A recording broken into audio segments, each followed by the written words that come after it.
Hello, welcome back. I am Shravanti, working as assistant professor in CSC department from Gokaraju Rangaraju Engineering College.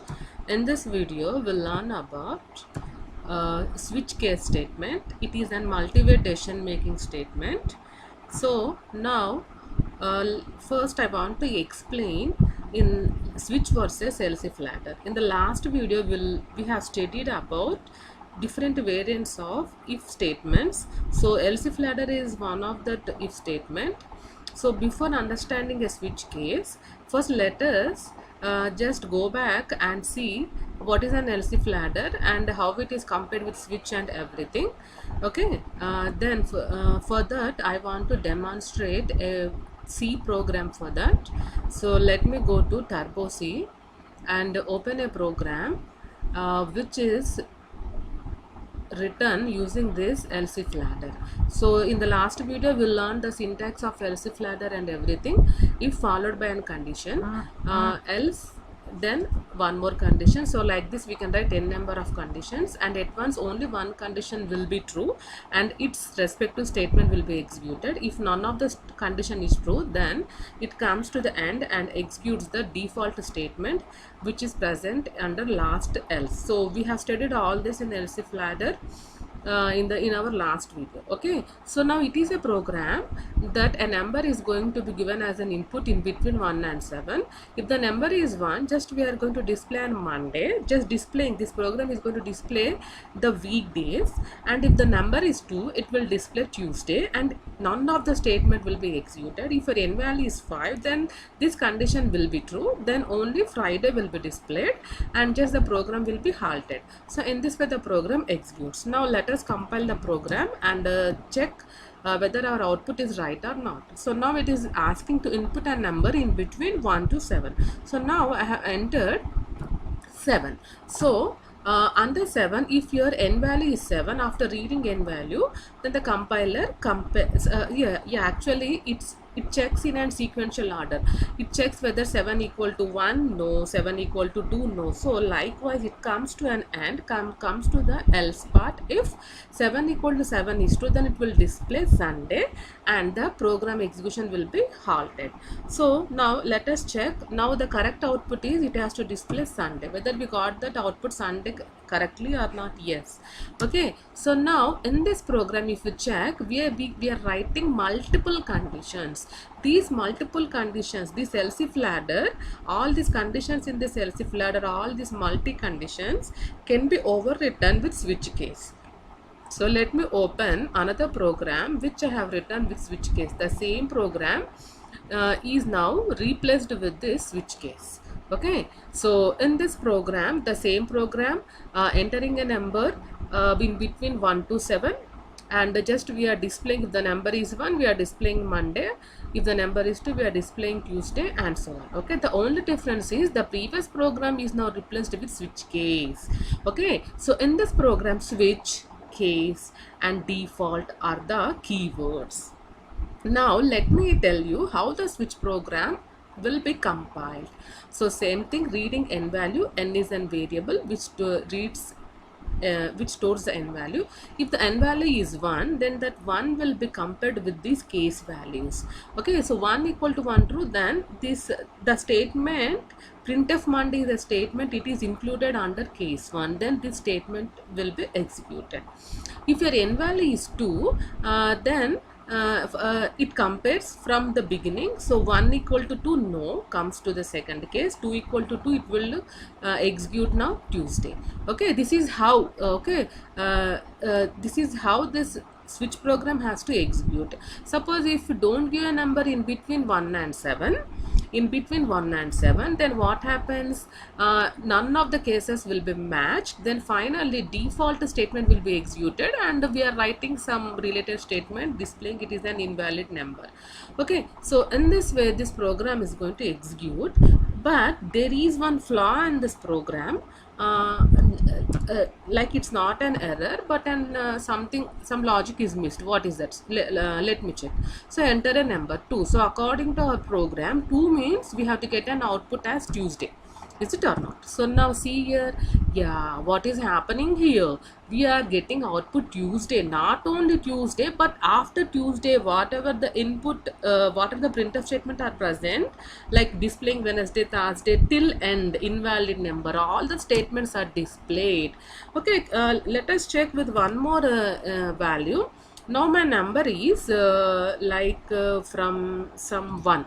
Now what is happening? Actually the expected output, if your input is 1, it has to display Monday. But what is happening here? What the output we got here? Yes. So from Monday to invalid number, all the printf statements are executed. So why it is happening like that? Now see here, if your n value is 1, the first case has matched, then it has to display only Monday, but instead that it is displaying. So when the case is matched, till that all the cases are evaluated by the compiler.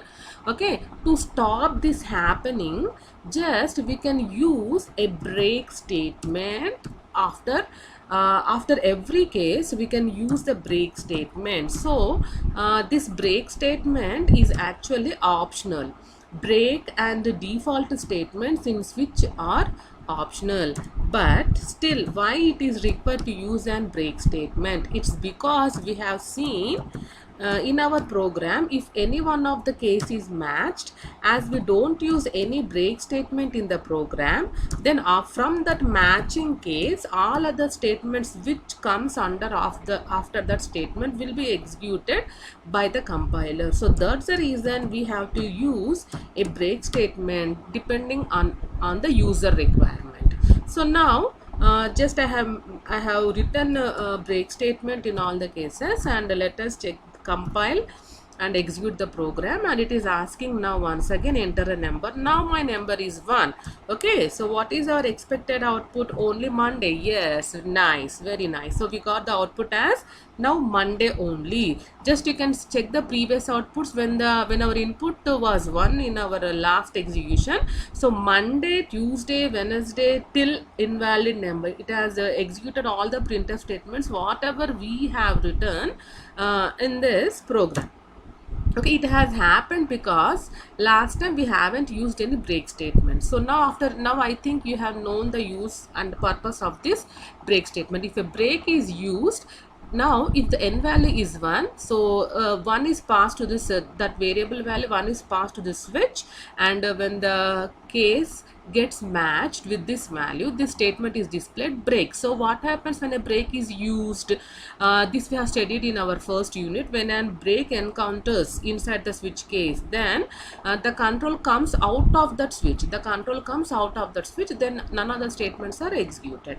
Okay, and when this default statement will be executed, when your input is not in between 1 and 7, other than in these 1 to 7 numbers, if you give any other number like some 8 or 9, okay, then it comes to the default and it will display an related message in related output like invalid number. Okay, so we have to enter a proper number according to our program requirement in between 1 to n. So this is how your switch statement executes. Okay, so we can say that switch is a multi-way decision making statement where it is going to replace this else if ladder. Okay, I hope you have understood the usage of this switch program. Now let us just I hope you have understood about switch statement with that example. So that's what I have explained there. So switch is an multi-way decision making statement. It is an alternative of an else if ladder, but it is faster than that nested else if ladder, and its syntax is well structured and it is very easy to understand. Now yeah, what are the keywords used in this switch statement? Switch, case, default, break are the keywords used in this switch statement, and it is a syntax exactly switch followed by an expression. So in our program example we have given n. So these are all the values and statement blocks and break. So here this break, default are all the default these are optional statements. This is the flow of a switch statement, exactly what I have explained in that program. Switch followed by a statement, cases. If case 1 is true, then this statement block is executed, then comes to end. If case 1 fails, then compiler checks case 2. If it is true, then statements, its particular statements are executed and comes to an end. So this is how you, if none of the cases are executed, then the last default statement is executed by the compiler. In this way your switch executes. Okay, so one more example, like declaring a variable x, its value is 2 and that 2 is passed to the switch. Now 2 is going to match with this one, no, comes to the else part. 2 equal to 2, yes, then it will display the output as choice is 2, then break is executed, you are out of that switch statement. So like optional things we have learned, default and break are the optional in switch case. Some important points we have to remember in the switch case. What are those? First one and major one is duplicate case values are not allowed. So the case values should not be repeated, they should be unique, there should be no duplications of case value. And second one, default and break statements are optional, and nesting a switch statement is allowed in C language, and case doesn't always need to have in an order. Okay, and the case value should be only integral constants but not floating point constants. This thing you have to remember about your switch case. So this is how your one example is given to understand nested switch. Okay, a switch present inside another switch. This is an example of that switch case. And there are few programs which you have to work out, students, like finding month of a year, reading the month number, and a few more programs displaying the color name, and like the third one is finding a number is even or odd using switch case, and implementing bitwise operators using switch case.